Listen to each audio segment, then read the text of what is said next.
اللهم صل على سيدنا محمد يا رب صل وسلم دائما ابدا على حبيبي. تو قرآن کہتا ہے کہ آپس کے لین دین کو صاف رکھو، آپس کے لین دین کو. یہ زکوٰۃ صدقے فطر اس میں بدگمانی سے بچانا ضروری ہے، خوب سمجھ لیں. دیکھو نبی صلی اللہ علیہ وسلم ایک خاتون کے ساتھ تنہائی میں کھڑے ہوئے، کسی صحابی نے دیکھ لیا، آپ نے ان صحابی کو بلا کے فرمایا کہ یہ میری زوجہ ہیں، ایسا نہ ہو تمہارے دل میں میرے بارے میں خیال پیدا ہو جائے. انہوں نے عرض کیا یا رسول اللہ آپ کے بارے میں کون بدگمان ہو سکتا ہے؟ نبی نے فرمایا یہ تمہارے ایمان کا مسئلہ تھا، اگر ذرا سی بدگمانی آ جاتی تمہارا ایمان ختم ہو جاتا. ہمارے پیغمبر نے تو یہ نہیں کہا کہ مجھ پہ کون ہوتا ہے کوئی شک کرے مجھ پہ. آج آپ کسی سے پوچھ لیں کہ حضرت یہ کیا ہو رہا ہے، یہ آپ سائیکل سے ایک دم لینڈ کروزر پہ کیسے آ گئے؟ اگر اس کا کوئی رفاہی ادارہ ہے نہیں ہے تو آپ کو کسی کے ذاتی معاملات سے کیا. میں یہ نہیں کہہ رہا کہ ساری دنیا جا کے پوچھے، جو علاقے کے لوگ ہیں یا انتظامیہ ہے اس کا تو فرض بنتا ہے نا پوچھے. ہمارے ایک استاذ ہر سال حج کرتے تھے اور کسی مدرسے کے منتظم بھی تھے وہ. اب منتظم بھی ہے ہر سال حج بھی کرے تو بدگمانی ہوتی ہے کہ ایسا تو نہیں مدرسے کے چندوں سے بھائی لوگ حج کے لیے تھوڑی دیتے ہیں. اچھا یہ خوب سمجھ لو مولوی کا شیطان بھی مولوی ہوتا ہے، یہ ہم نے علماء سے ہی سنا ہے. وہ اس کو نا ہیلے سکھاتا ہے. ایکچولی میں حج مدرسے کے چندے سے اس لیے کر رہا ہوں کہ میں جب حج پہ جاؤں گا تو مجھے روحانی قوت ملے گی. یہ سب مولویوں کی بات نہیں کر رہا، علماء سے بدگمان نہ ہو. کام میں پہلے میڈیا بہت علماء کے خلاف پروپیگنڈا کر رہا ہے. مولوی فراڈی نہیں ہوتے، فراڈی لوگ مولویوں کا روپ اختیار کر لیتے ہیں. ہم نے علماء کے ساتھ وقت گزارا ہے الحمدللہ.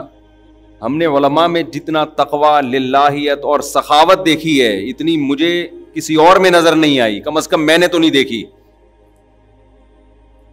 لیکن اس کا یہ مطلب نہیں ہے کہ جو بھی داڑھی رکھ لے، جو بھی ٹوپی پہن لے بس وہ، یا کسی بزرگ کا بیٹا ہو. یہ بھی اتنا بھی لوگ دیکھتے ہیں حضرت جی کا بیٹا ہے. بھائی نوح علیہ السلام کا بیٹا تو کافر تھا، کسی کا بیٹا ہونے سے تھوڑی پتہ چلتا ہے. معاملات تو سب کے لیے، اصول تو سب کے لیے ایک جیسے ہیں. بیٹا ہوگا، باپ ہوگا، پھپھا ہوگا، چاچو ہوگا، یہ اس کا ہیڈک ہے، ہمارا ہیڈک نہیں ہے. وہ ایک امام صاحب جو تھے نا وہ کیا کرتے تھے، وہ پیسوں کے معاملات میں بہت دو نمبری کر رہے تھے. تو ایک مقتدی نے بول دیا ان کو کہ بھئی آپ کیا کر رہے ہیں، اور زیادہ ڈیٹیل میں جاؤں گا تو پھر لوگ سمجھ جاتے ہیں کس کی بات ہو رہی ہے. میں بہت مبہم باتیں کر رہا ہوں. میرے کلپ ہر جگہ پہنچ رہے ہوتے ہیں. اپنے کسی ریلیٹو کے بارے میں کوئی بات کرتا ہوں ان کا فون آ جاتا ہے یار تم نے ہماری بات ممبر پہ بیٹھ کے کر دی. اب مجھے بہت ہی مبہم انداز میں بات کرنی پڑتی ہے. تو وہ انہوں نے کہہ دیا کہیں امام صاحب سے کہ حضرت یہ کیا ہے؟ تو امام صاحب جوش میں آگے میں تیرے خلاف بد دعائیں کروں گا. انہوں نے کہا حضرت الٹے ہاتھ سے نا رات کو آخری وقت میں اٹھ کے ذرا کر لیا کریں تاکہ ایک ہی دفعہ میں آپ کو تسلی ہو جائے. ٹھیک ہے نا. یہ منجن، وہ منجن تو انہوں نے نہیں کہا، یہ تو ابھی ایک لفظ ایجاد ہوا ہے. ویسے تو بہت پرانا ہے لیکن پروموٹ، جیسے انڈا موڑ دنیا میں پہلے کوئی نہیں جانتا تھا. میں دنیا میں جہاں بھی جا رہا ہوں لوگوں کو کراچی میں انڈا موڑ کا الحمدللہ انڈا موڑ والوں کو چاہیے مجھے پیسے دیں اس کے. حقیقت ہے. کوئی بھی، میں خود نہیں جانتا تھا، کراچی میں اتنے سال سے رہ رہا تھا، مجھے نہیں پتا تھا انڈا موڑ کا. جب سے میں آیا ہوں الحمدللہ ساؤتھ افریقہ کیا تنزانیہ کے جنگلوں میں شیر اور چیتے کو بھی معلوم ہے کہ انڈا موڑ کہاں ہے. تو اتنی عزت الحمدللہ انڈا موڑ کو ملی ہے ہماری وجہ سے. تو انڈا موڑ والوں کا اتنا تو فرض بنتا ہے نا، پیسے نہ دیں عزت دے دیں. پیسے تو میں نے مذاق میں کہہ دیا. تو وہ امام صاحب کو انہوں نے کہا حضرت یہ جو اتنا چندہ آ رہا ہے کوئی حساب، کوئی کہاں جا رہا ہے، کس کو کوئی رسیدیں، مسجد کے لیے آ رہا ہے نا. تو وہ غصے کہ آپ میں بزرگ کا بیٹا، میں بزرگ، آپ مجھے ایسا کہہ رہے ہو، میں تمہارے خلاف بد دعائیں کروں گا. تو یہ آدمی ذرا اسی طرح کہا کریں آپ بھی. حضرت آپ ایک دفعہ بد دعا کا جو ہے نا یہ اپنی ٹھڑک پوری کر لیں. آپ بیٹھ کے تسلی سے ایک دفعہ بد دعا کر لیں تاکہ یہ دھمکیاں. تو ایسے ہی کہا کریں آپ. جب ظالم سے آپ محاسبہ کریں نا، اور ظالم ایموشنل بلیک میلنگ کی کوشش کرے،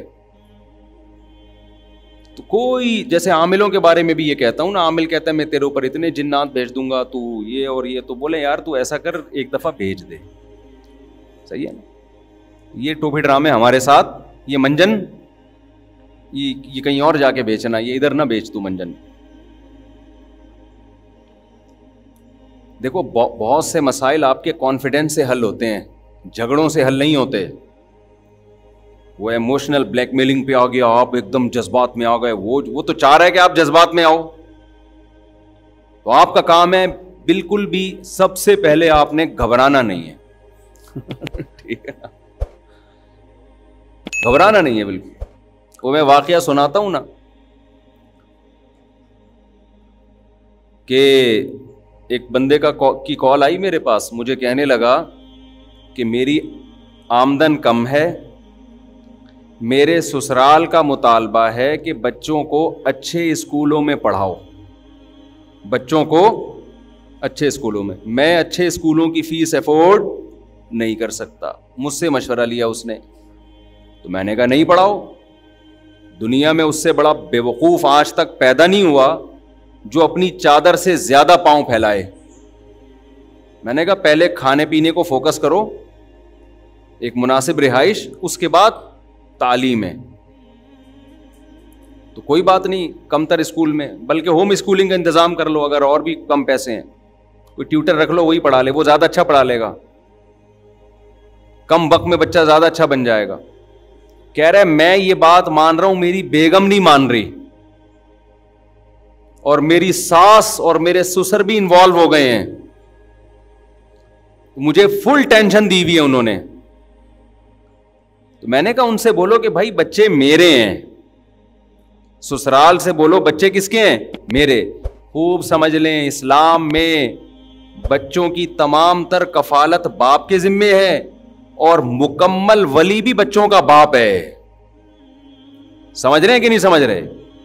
آدھا اسلام تو ہماری خواتین نے لے لیا کہ بچوں کی تمام تر کفالت باپ کے ذمے ہے.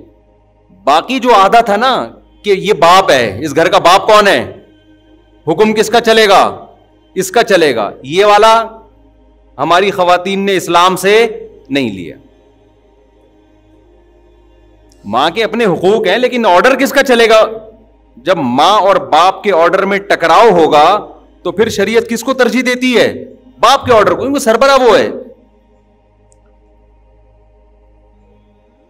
پھر مثالیں دی جاتی ہیں یورپین کنٹریز کی کہ وہاں کتنی آزادی ہے، تو وہاں تو پھر باپ کے ذمے تھوڑی ہو، تو ماں کا آدھا خرچہ ماں کے ذمے ہے.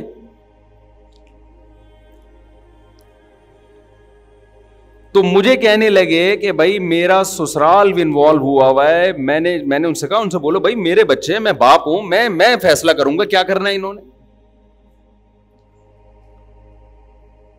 اور میں نے کہا بڑے مضبوط اعتماد کے ساتھ ان کو بول دو کہ بھائی آپ کا مشورہ ہم سنیں گے، مشورے سے آگے بڑھنے کی کوشش نہ کریں، اس سے زندگی تباہ ہوتی ہے انسان کی. اور یاد رکھو اخلاق کا ایک دائرہ کار ہے، اس سے آگے نہیں ہے. اخلاق نہیں، بدماشی ہے. پھر اسلام میں جہاں اخلاق ہیں تلوار بھی تو ہے نا آگے. اور یہ دنیا کے ہر ملک مانتا ہے اس کو. پہلے محبت ہے. اگر دنیا میں کوئی گورنمنٹ ایسی دیکھی جو اخلاق سے قانون پہ چلوا رہی ہو، آپ کو کوئی گورنمنٹ ایسی دیکھی آپ نے؟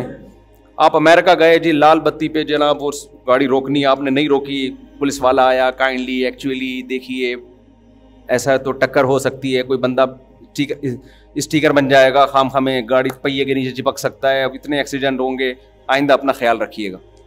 آپ نے پھر سگنل توڑا. پھر گورنمنٹ نے بولا کہ آپ اس کو تبلیغی جماعت میں نکالو، یہ بار بار سگنل توڑ رہا ہے. اس کو زبردست قسم کی موٹیویشن کی ضرورت ہے. کہیں دنیا میں ایسا دیکھا آپ نے کہ نہیں جی جرمانہ نہ لگاؤ اس بیچارے پر، پتہ نہیں 2 وقت کی روٹی اس نے کھائی بھی ہے کہ نہیں کھائی ہے، جرمانہ لگا دیا تو کہاں جائے گا. جیل میں مت ڈالو، ہائے بیچارہ 4 دیواری کے پیچھے جائے گا، پتہ نہیں کس حال میں ہوگا. نہ ہم انسانیت، انسان پہلے ہے، باقی سب قوانین بعد میں. دنیا میں کوئی ایسا ملک دیکھا، ایسا بیوقوف ملک دیکھا ہے تو بتا دو بھائی. نہیں ہوتا بھائی دنیا میں کہیں. گورنمنٹ نے پہلے لوگوں کو بتا دیا، اسکولوں میں تعلیم بھی دے دی، اچھے شہری ہونے کی علامت ہے، لال پہ رکتے ہیں، ہری پہ کوئی نہ چلے تو اس کو بھی پیچھے سے ہارن دے دے کے گالیاں پڑھنا شروع ہو جاتی ہیں. تو بھائی جیسے دنیا میں ایک کنٹری، ایک ریاست ہے، تو گھر بھی کیا ہے؟ بولو نا، ایک ریاست ہے. اس کا باپ جو ہے نا، جو مرد ہے، وہ سربراہ ہوتا ہے. بد اخلاقی نہ کرے مرد، بالکل اجازت نہیں ہے. ہمارے نبی اخلاق کے اعلیٰ معیار پہ تھے، گھر کے معاملات میں خاص طور پہ. لیکن آپ سے، آپ کی استطاعت سے بڑھ کر اگر کام، یا آپ کے رائٹس ہی آپ سے کوئی چھیننا شروع کر دے، تو محبت، دو دفعہ محبت، 3 دفعہ محبت، اس کے بعد بھائی اس بارے میں ہم سے بات کرنے کی چندہ ضرورت بولو نہیں. تو میں نے اس کو بول دیا کہ بھائی بولو میری گنجائش نہیں ہے، میں نہیں پڑھا سکتا، اٹ ازنٹ پاسبل، انگلش میں بتا دو. تو خیر وہ انہوں نے یہ ترکیب استعمال کی. تو ان کے سسرال والوں نے، سسر صاحب نے کہا کہ صرف تمہارا بچہ ہے کیا، ہمارا بچہ نہیں ہے؟ ہمارا بھی تو نواسا ہے نا. تو انہوں نے مجھے فون کیا کہ وہ یہ کہہ رہے ہیں کہ صرف تمہارا بچہ ہے، ہمارا نہیں ہے. ہمارا بھی تو ہے. میں نے کہا مسئلہ حل ہو گیا. آپ کے سسرال نے مسئلہ کیا کر دیا؟ حل. زبردست. اب اس کو مہنگے سے مہنگے اسکول میں ایڈمیشن کرواؤ اس کا. کہتے ہیں کیوں بھائی؟ میں نے کہا اس لیے کہ آپ کا بھی ہے، ان کا بھی ہے، لہذا آدھا خرچہ آپ اٹھائیں گے، آدھا خرچہ سسرال اٹھائے گا. کیا خیال ہے؟ آدھا خرچہ کون اٹھائے گا؟ سسرال، کیونکہ ان کا بھی تو ہے. اور بالکل صحیح بات ہے، ان کا بھی ہے. پیڑے کھانے کے لیے ہمارا ہے، خرچے اٹھانے کے لیے کس کا ہے؟ تیرا ہے. میں نے کہا ان سے بولو بالکل آپ کا بھی ہے، لہذا آدھی فیسیں کون اٹھائے گا؟ سسرال. اور جتنے بچے بھی مارکیٹ میں، کیونکہ میرا بیان سن رہے ہیں تو اسپیڈ بڑھے گی اب ان کی. جو آدمی میرا بیان سنتا ہے اسپیڈ بڑھنا شروع. گھروں میں رونق پیدا ہوتی ہے بچوں سے.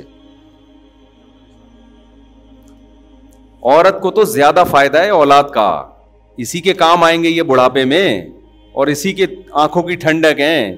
اسی کو فیملی پلاننگ والوں نے بیوقوف بنا دیا کہ نہ پیدا کرو. چھوٹا بچہ جتنا ماں کی آنکھوں کی ٹھنڈک بنتا ہے نا، اتنا باپ کی آنکھوں کی ٹھنڈک نہیں بنتا. اور جب بڑا ہو جاتا ہے پھر تو وہ آؤٹ پٹ ہے. پھر خرچہ کرے گا ماں باپ کے اوپر. تو خیر یہ تو اگلا ٹاپک ہے، اس پر میں بولتا رہتا ہوں. تو خوب سمجھ لیں، بعض چیزوں میں انسان میں اپنے اندر کانفیڈنس پیدا کرنا پڑتا ہے. تو یہ میں نے گھر کا واقعہ سنایا، لیکن اصولی طور پر یہ رفاہی اداروں کے بارے میں بھی ہے، مسجدوں کے بارے میں بھی ہے، مدرسوں کے بارے میں بھی ہے. کہ آپ جب کسی سے پوچھ رہے ہیں، ایسے نہیں کہ ہر ایرا غیرہ آ کے پوچھنا شروع کر دے کہ بھائی تو سائیکل پہ گھومتا تھا، تو نے یتیم خانہ جب سے کھولا ہے، تیرے تو ہر سال حج ہو رہے ہیں. تو یہ کائنڈلی آپ بتائیں گے کہ یہ کیا، کہاں سے آ رہا ہے؟ اگر اس کو غصہ آ گیا اور لال پیلا نیلا ہونا شروع ہو جائے، اس کا مطلب کہاں سے کھا رہا ہے یہ؟ بولو، انہی یتیموں کے مال کو کھا رہا ہے کم. پھر اگر بولے میری داڑھی دیکھ کے ایسی باتیں کرتے ہوئے تمہیں شرم نہیں آتی، آپ بولو بالکل بھی شرم نہیں آتی ہے. جب آپ کو ایسے کام کرتے ہوئے داڑھی رکھ کے شرم نہیں آتی تو ہمیں بولتے ہوئے کہاں سے شرم آئے گی؟ شرم تو کم بخت تمہیں آنی چاہیے. پھر اگر وہ بولے کہ میں دعائیں کروں گا، آپ بولو بھائی ابھی کر لے، ابھی کر لے، تاکہ تجھے حسرت نہ رہے کہ میں نے کسی کے خلاف بد دعا نہیں کی. تو وہ مشہور مقولہ ہے نا کہ کوے کی بد دعاؤں سے اگر بیل مرنے لگیں تو کوئی بیل دنیا میں زندہ رہے گا؟ بتاؤ، کووں کے کھانے کا بھرپور انتظام کب ہوتا ہے؟ جب کوئی بھینس یا بیل مر جاتی ہے. 6 مہینے تک کووں کا پیٹ بھرتا ہے. ہر کوے کی خواہش ہے کہ جتنے بیل اور بھینسیں سب مر جائیں، صبح یہ جو کوے کائیں کائیں کر رہے ہوتے ہیں نا, یہ بیلوں کے خلاف بد دعائیں کر رہے ہوتے ہیں اصل میں, کہ اللہ کرے یہ بھی مرے. جیسے بدعتی مولوی اگر کوئی محلے میں میت نہ ہو تو وہ ٹینشن میں آتا ہے کہ میرے کھانے پینے کا انتظام ختم ہو گیا. ایسا ہوتا ہے نا کوئی گھر, اب تو یہاں شہروں میں کم ہو گیا, گاؤں دیہاتوں میں بہت ہوتا ہے کہ ایک آدمی کے گھر میں میت ہو گئی تو وہاں کوئی بدعتی مولوی تھا, اس کے مزے لگ گئے, ایصال ثواب کے نام پہ بریانیاں بھوڑے جا رہا ہے, کھانا کھائے جا رہا ہے. بعض لوگ غریب ہوتے ہیں لیکن اللہ نے ان میں غیرت بڑی رکھی ہے, مجھے ایسے لوگ یاد رہ جاتے ہیں. میں جب یہاں آیا امامت کے لیے کئی سال ہو پہلے, تو لوگ عقیدت محبت میں علماء کی دعوت کرتے ہیں, ان کی اپنی عقیدت, ان کی اپنی محبت, ان کو ہم ملامت نہیں کرتے. ان کے ایمان کا تقاضا یہی ہے کہ وہ علماء کی دعوت کریں. ہماری مصروفیات کا تقاضا یہ ہے کہ یہ نہیں کہ جو بھی بلا رہا ہے بس گھر کا کھانا ہی چھوڑ دے آدمی. کسی نے کہا نا کہ میں بدعتی مولوی کی ایک نشانی میں بتاتا ہوں, وہ مرتے دم تک اپنے گھر سے کچھ کھایا نہیں کرتے. تو اب میری دعوتیں شروع ہو گئیں. میرے ساتھ ایک پٹھان تھا باجوڑ کا تھا یا پتہ نہیں دیر بنیر کا, مجھے یاد نہیں. وہ بیچارہ گنے کا رس لگاتا تھا ادھر صدر میں گنے کا رس بیچتا تھا وہ, اور گردوں کا مریض تھا, بہت غریب. ایسے غریب کو اگر فری میں آفر آئے وہ تو خوش ہوگا نا, اب میری جب 2-3 دعوتیں ہوئی تو میں اس کو بھی لے گیا ساتھ میں. شروع میں ہمیں تجربہ نہیں تھا کہ دعوت کا انکار کیسے کیا جاتا ہے نا, اب لوگ زبردستی لے جاتے ہیں, چل بھائی اب منع کریں گے. تو اب اللہ کا شکر ہے پتہ ہے کہ کیسے انکار کرنا ہے نا. تو 2-3 دعوتوں میں جا کے میں تو پھر سائڈ پہ ہو گیا نا. میں نے کہا بھائی ہمارا اب اس کے علاوہ کیا کوئی کام ہی نہیں ہے. اس کے گھر کے کوفتے اچھے ہیں, وہ پائے اچھے بناتا ہے, وہ بریانی اچھی بناتا ہے, تو وہ چپلی کباب اچھے بناتا ہے تو بناتا ہے بھائی. اب یہ تو نہیں کہ ہم اسی کام میں لگے رہیں. تو جس نے جو دعوت کر رہا تھا نا مسلسل, اس نے کسی اور مولانا صاحب کو پکڑ لیا. اس کا بہرحال ایک اچھا جذبہ تھا, اس کو تو میں نہیں کہوں گا. اس نے کہا یار میرے گھر میں کوئی نہ کوئی دیندار ہونا چاہیے دسترخوان پہ, اس کا یہ جذبہ تھا. اب کسی دوسرے مولانا کو پکڑا, وہ بار بار جا رہے ہیں اور یہ بھی ساتھ میں نا. تو ایک دن وہ مولانا بیچارے دعوت میں پہنچے ہوئے, یہیں بیٹھا ہوا مسجد میں پیچھے بیٹھا ہوا. میں نے کہا یار آپ نہیں گئے دعوت میں؟ کہتا ہے مفتی صاحب غیرت مند آدمی گھر پہ کے کھا کے جو خوش ہوتا ہے وہ دوسرے کے دسترخوان پہ خوش نہیں ہوتا. مجھے اتنا مزہ آیا اس کا یہ جملہ سن کے. میں نے کہا یہ مالدار ہوتا پھر مسئلہ نہیں تھا, اتنا غریب ہو کے بھی اب اس کو شرم آنے شروع ہو گئی ہے کہ یار ٹھیک ہے اگلا طیب خاطر سے دعوت دے رہا ہے, لیکن اپنے گھر کی سوکھی روٹی یہ دوسرے کے دسترخوان کی بریانی سے بہتر ہے.